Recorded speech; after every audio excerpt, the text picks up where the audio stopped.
Sekarang saya akan melanjutkan tentang asal-usul dari bahasa Yunani Koine, yaitu satu bahasa yang dipakai oleh para penulis dari naskah-naskah salinan Alkitab dan kemudian menjadi bahasa yang banyak dipakai pada waktu itu di masyarakat di sekitar Asia bahkan sampai ke Eropa. Dan bahasa Yunani Koine inilah yang kemudian nanti dia menjadi bahasa umum dan bahasa yang resmi dipakai di dalam penulisan-penulisan naskah-naskah Alkitab Perjanjian Baru. Nah, asal-usul akar atau asal-usul dialek umum bahasa Yunani tidak jelas sejak masa kuno. Ya, hal ini dikarenakan bahwa pencatatan sejarah tidak secanggih pada masa-masa di akhir-akhir tahun menjelang tahun 1900-an ya, saudara. Nah, semasa zaman Helenistik, sebagian besar pakar mengira bahwa Yunani Koine muncul karena pembaruan 4 dialek utama dari Yunani kuno. Nah, Koine adalah sebuah bentuk sederhana bahasa Yunani dari dialek Ionia.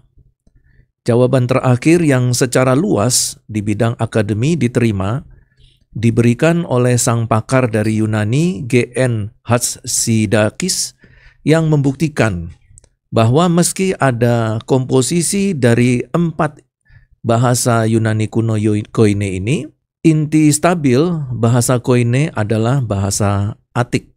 Dengan kata lain, bahasa Yunani Koine bisa dianggap sebagai bahasa Yunani Atik dengan campuran ketiga dialek Yunani yang lainnya. Nah, kadar pentingnya unsur-unsur non-Atik lainnya dalam bahasa Yunani Koine bisa bervariasi tergantung kepada daerah dunia Helenistik yang berbeda-beda. Jadi, misalkan kosakata dari pemukiman Ionia di Asia Kecil dan Siprus lebih banyak memuat kata-kata Ionia daripada bahasa Yunani Atik.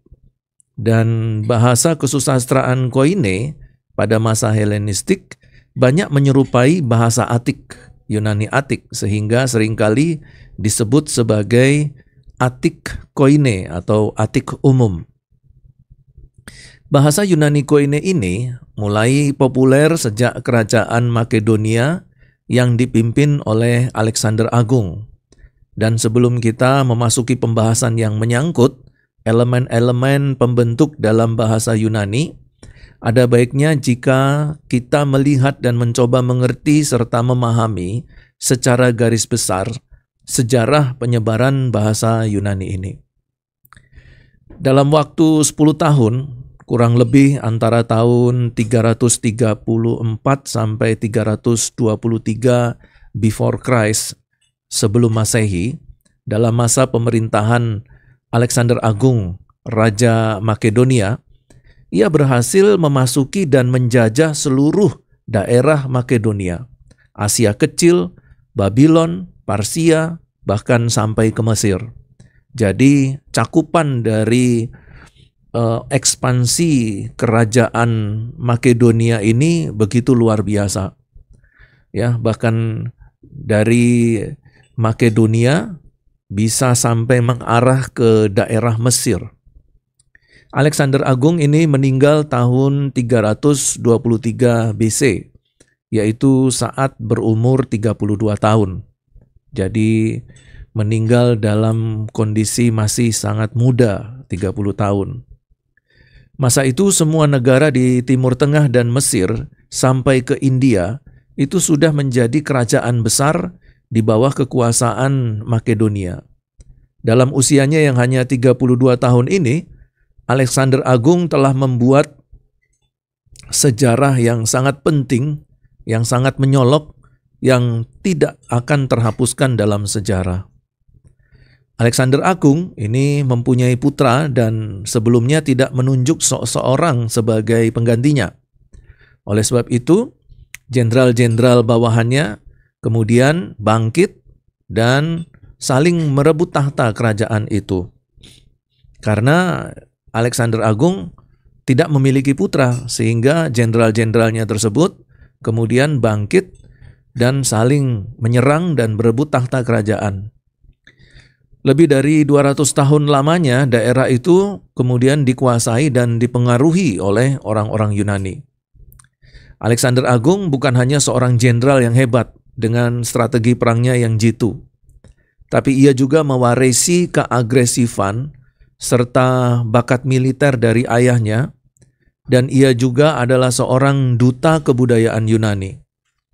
Ia mempunyai banyak pengetahuan mengenai kebudayaan Yunani dan belajar tentang Iliad Homer pada Aristoteles, sehingga dia sangat mengagumi tradisi dan pandangan-pandangan Helenisme.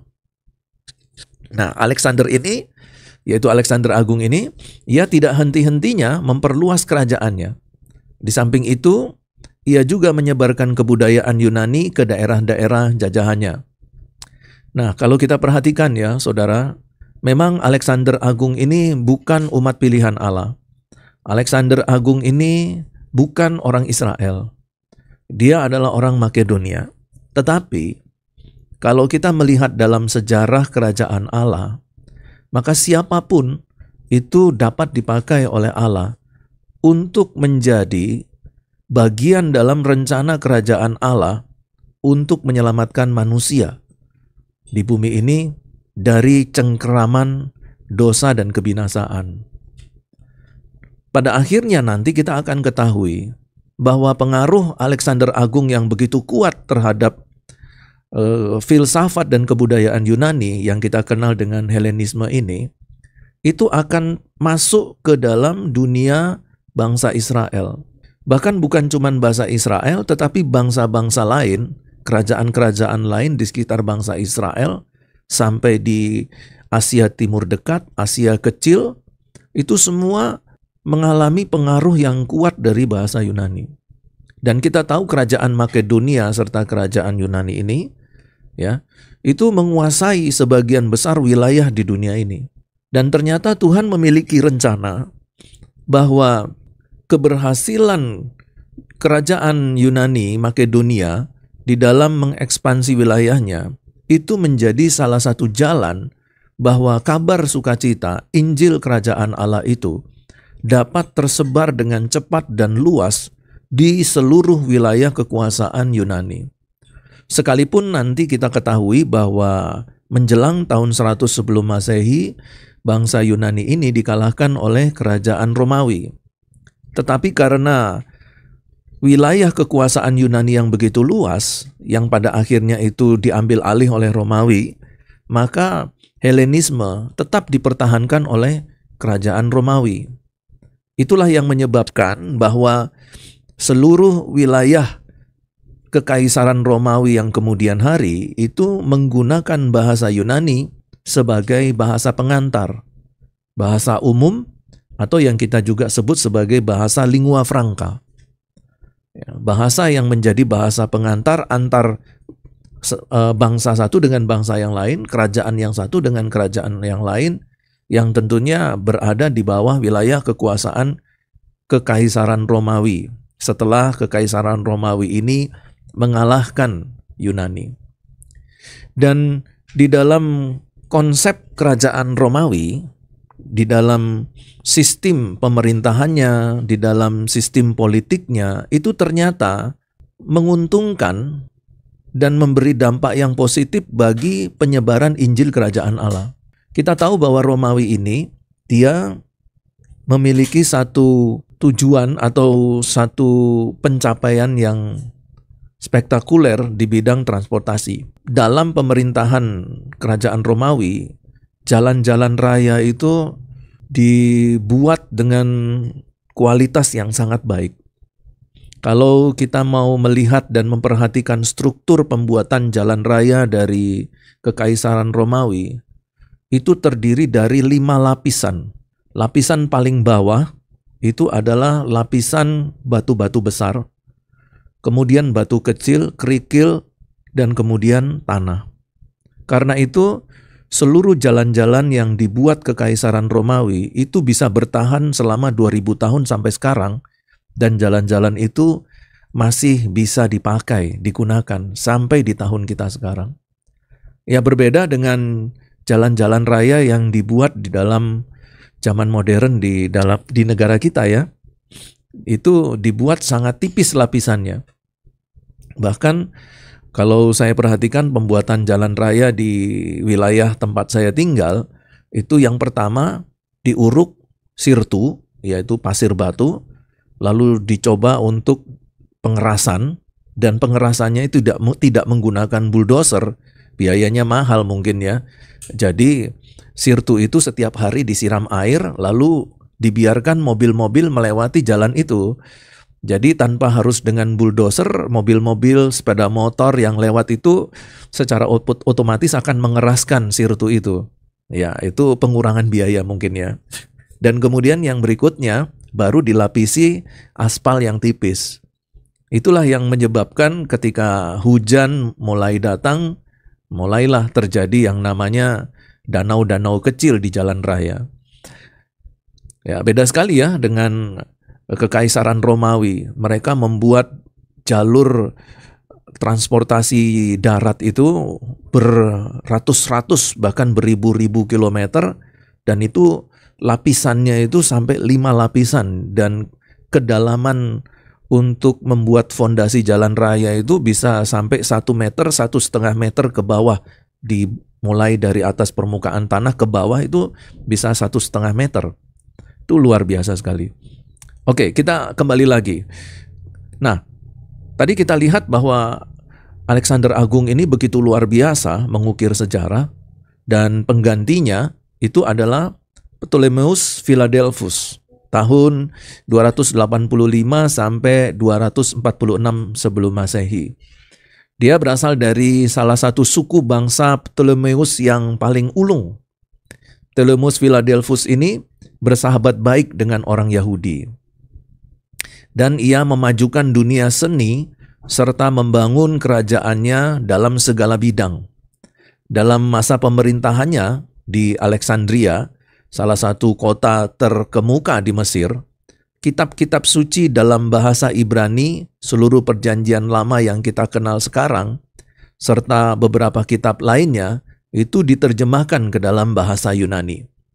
Lewat terjemahan itu yang lebih dikenal dengan nama Septuaginta, kitab-kitab suci tersebut dapat dibaca secara luas di seluruh kerajaan Yunani. Nah, sekarang kita bicara tentang Helenisme. Kebudayaan Yunani yang dibawa baik oleh Alexander Agung maupun Ptolemeus tersebut setelah berasimilasi dengan kebudayaan setempat dan menimbulkan perubahan-perubahan yang sangat besar dengan menghasilkan kebudayaan campuran yang berintikan kebudayaan Yunani. Para ahli sejarah menyebutnya sebagai Helenisme.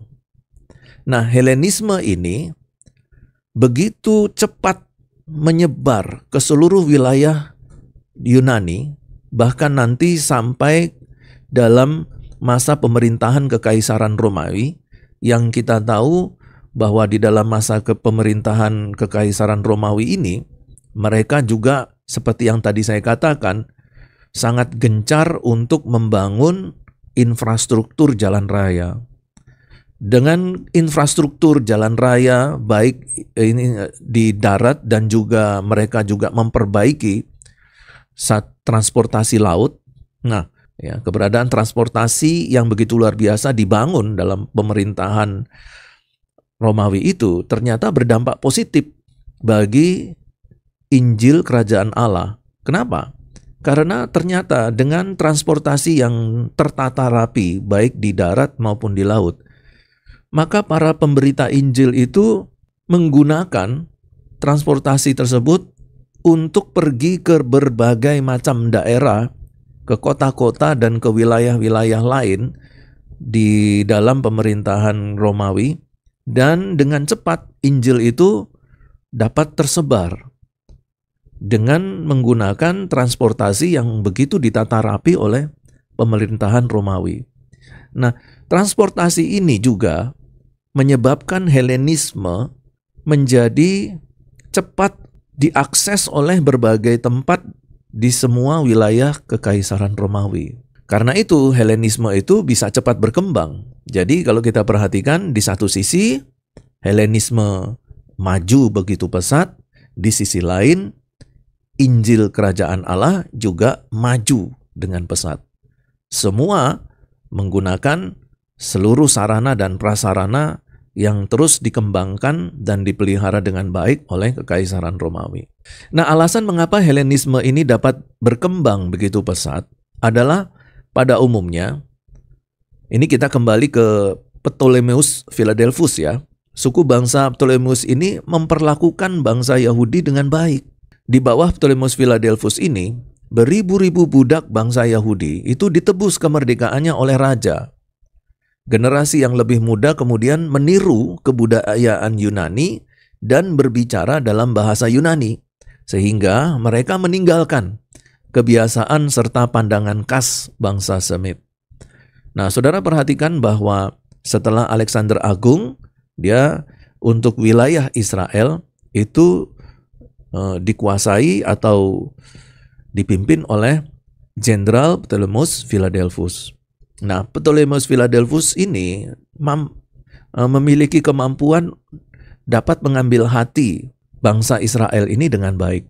Ya, beribu-ribu budak-budak itu dimerdekakan. Nah, ini yang kemudian menyebabkan generasi muda Israel ini terpikat hatinya dengan sistem kepemimpinan yang merakyat, yang membela rakyat.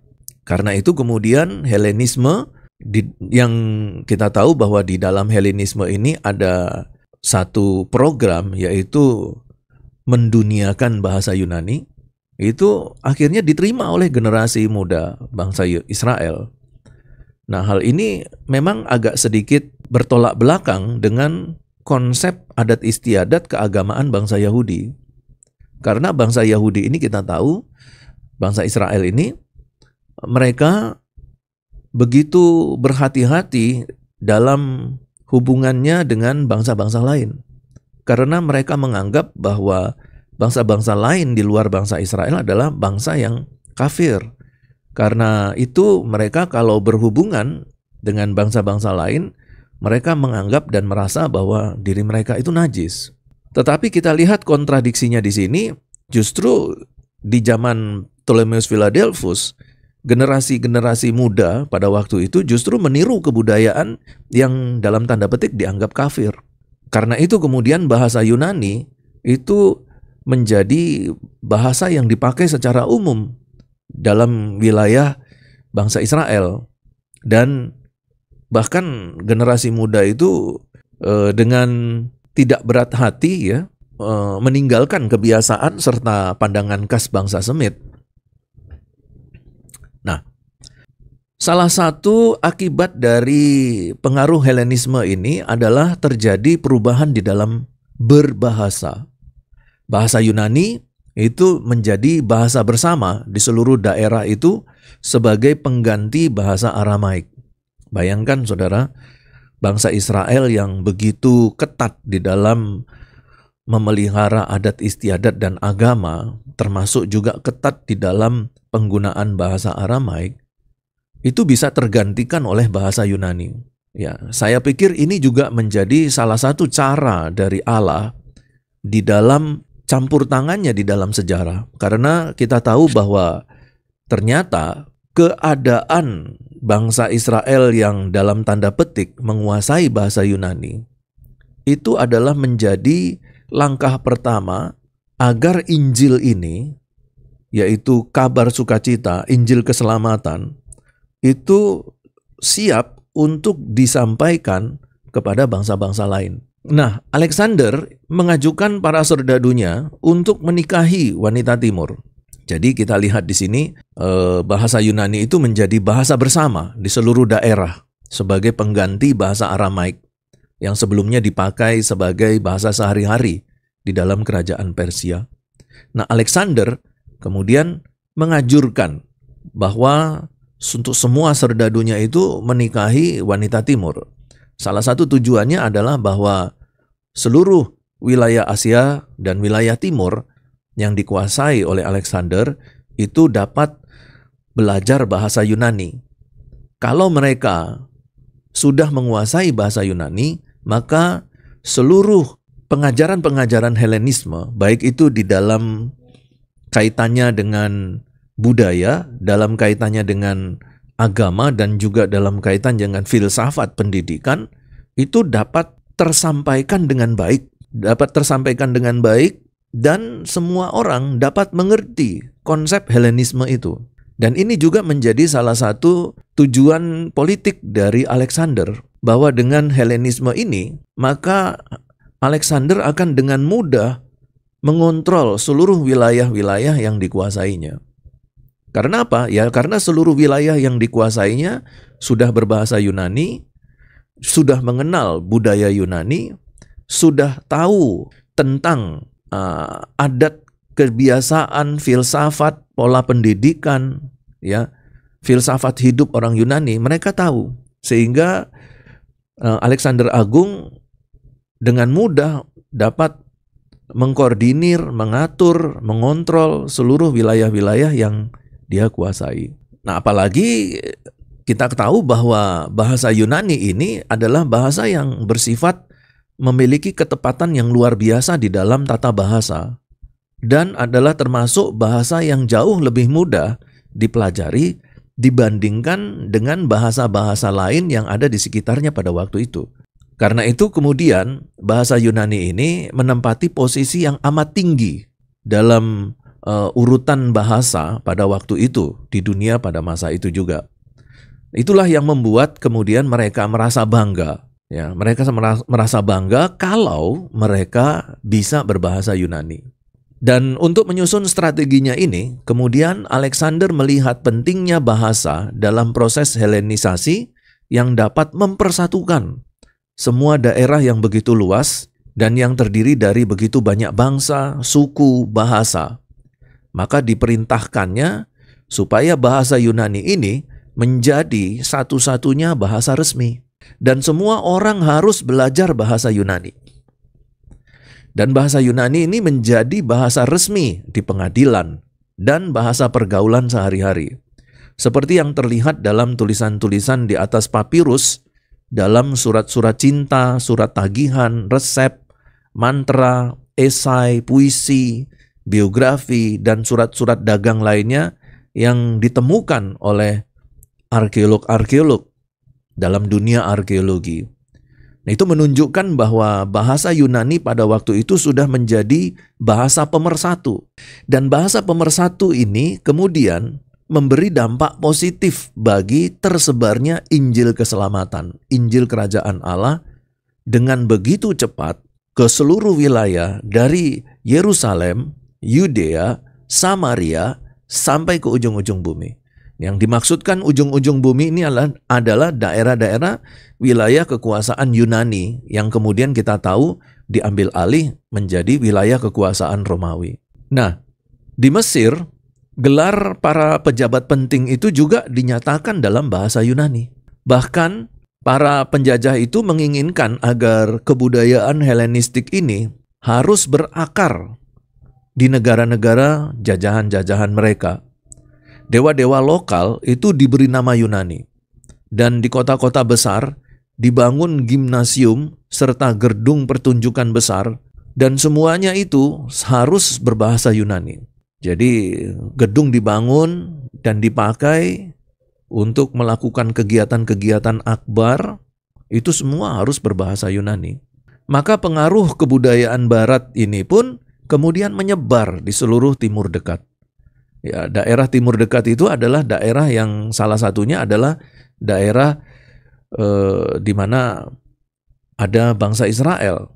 Itulah seluruh wilayah yang dipetakan di dalam Kitab Perjanjian Lama sebagai tanah perjanjian. Itu ada di daerah Asia Timur Dekat. Hal itu sangat mempercepat proses Helenisme.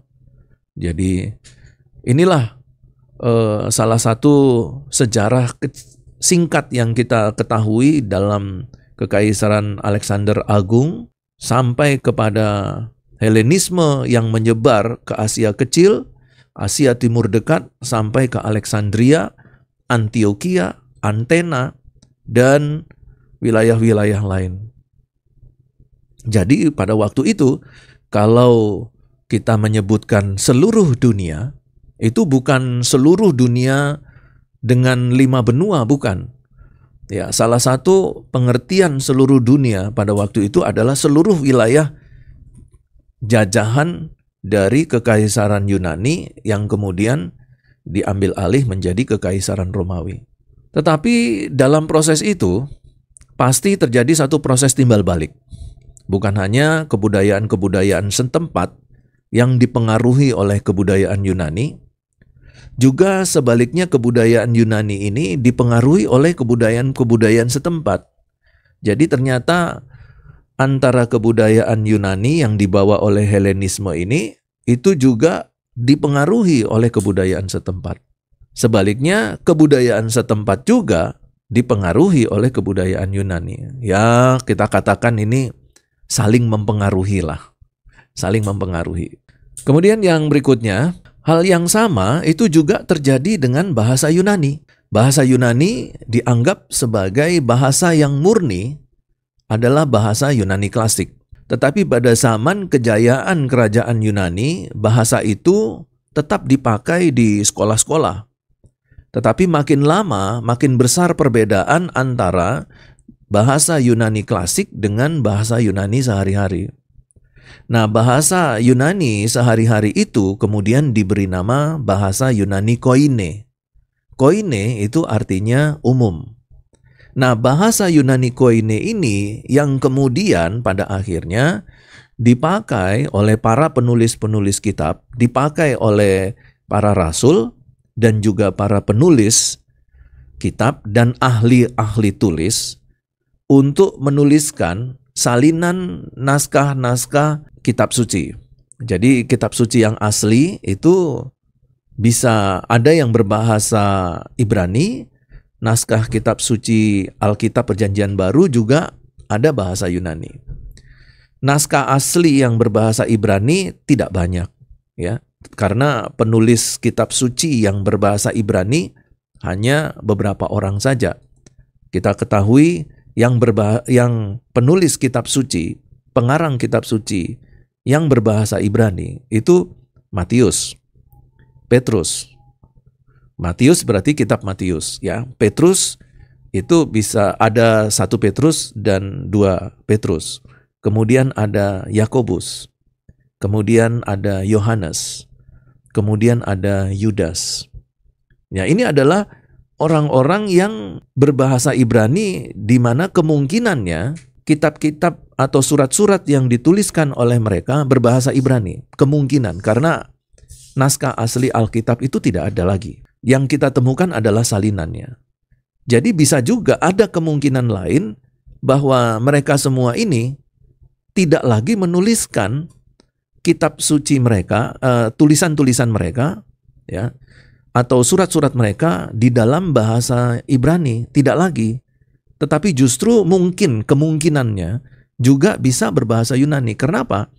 Karena pada masa pelayanan para rasul, pelayanan mereka di berbagai tempat, di berbagai wilayah, itu semuanya sudah berbahasa Yunani. Jadi tidaklah efektif dan efisien kalau para rasul ini di dalam menulis surat-suratnya atau menulis kitabnya itu berbahasa Ibrani. Karena tidak ada yang mau baca, tidak ada yang bisa baca bahasa Ibrani. Tapi kalau mereka menulis di dalam bahasa Yunani koine, maka surat-surat dan kitab yang mereka tuliskan dalam bahasa Yunani itu dengan mudah dapat dibaca oleh seluruh lapisan masyarakat pada waktu itu. Baik itu jemaat maupun orang-orang lain yang belum Kristen, ya, belum dijamah oleh Injil. Mereka semua bisa membaca. Kenapa? Karena surat yang ditulis berbahasa Yunani, tujuan dari surat itu orang-orang dimanapun mereka berada, apakah itu orang Ibrani ataukah itu orang-orang Yunani, mereka semua berbahasa Yunani. Dan itulah yang saya maksudkan dari awal tadi, ya, bahwa Tuhan Allah memiliki satu program yang luar biasa, yaitu melalui kekaisaran Yunani yang diteruskan oleh kekaisaran Romawi, bahasa Yunani ini menjadi bahasa pengantar, bahasa umum, bahasa pemersatu.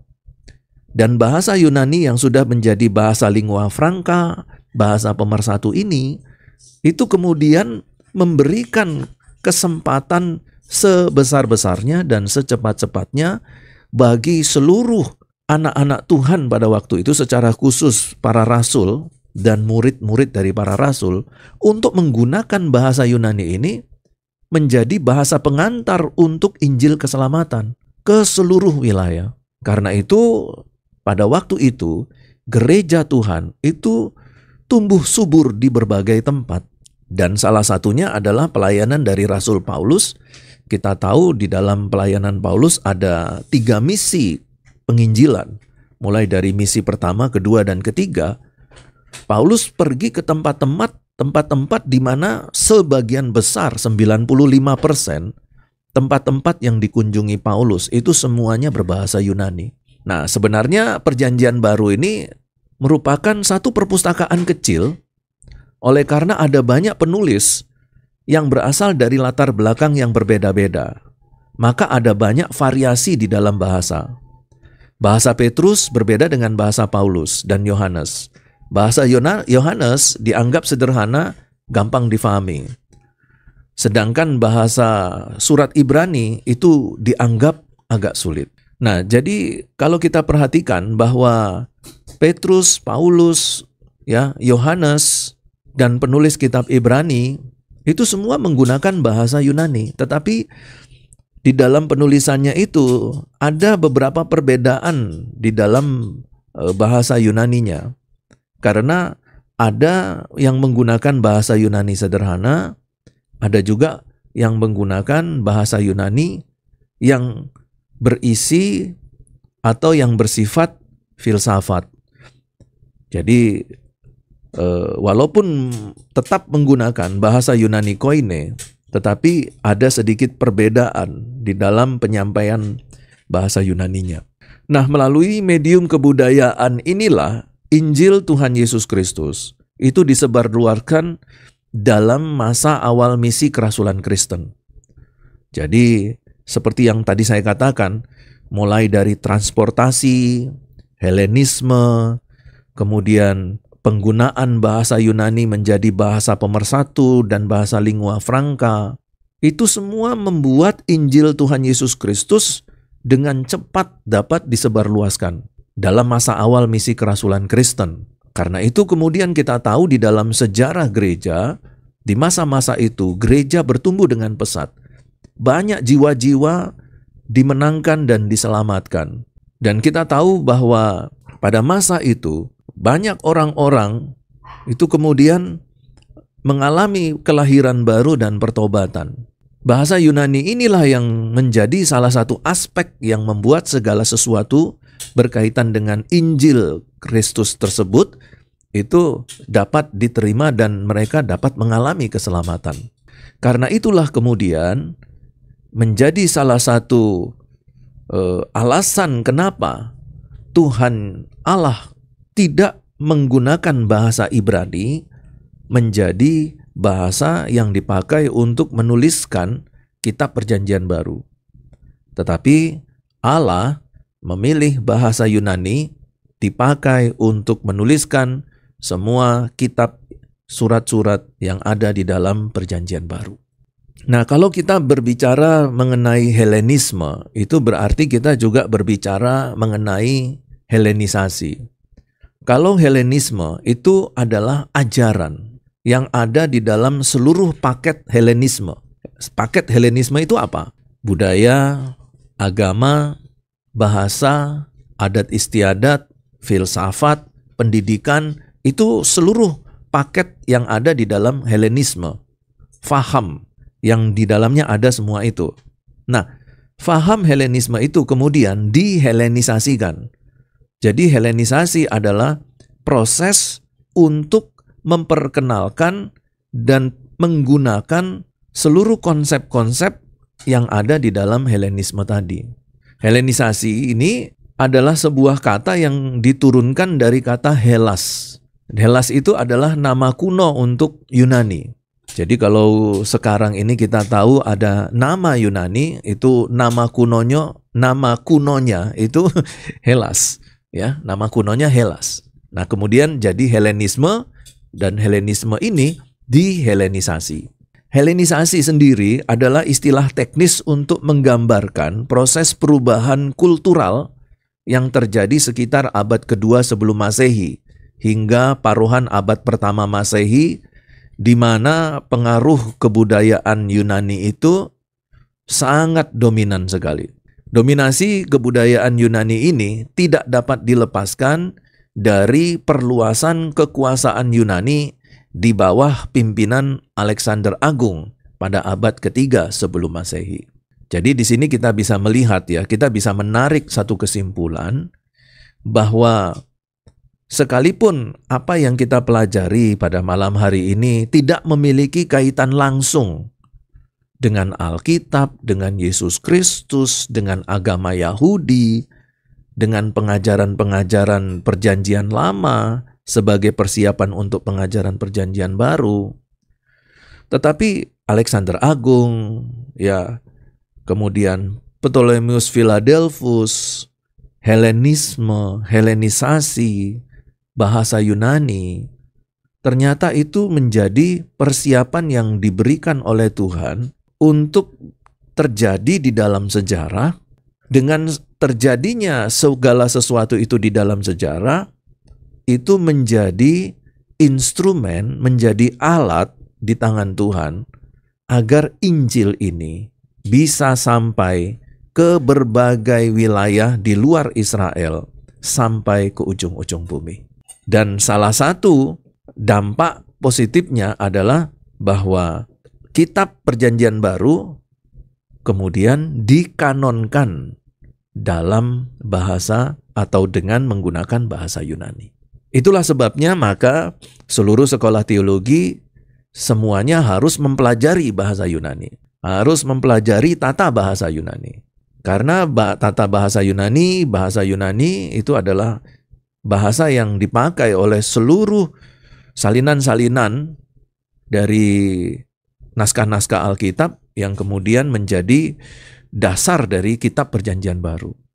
Jadi kalau kita ingin menguasai Perjanjian Baru, ingin menganalisa, menafsir Perjanjian Baru, kemudian menyampaikan berita kerajaan Allah, Injil kerajaan Allah dari Perjanjian Baru, maka kita wajib hukumnya harus belajar bahasa Yunani.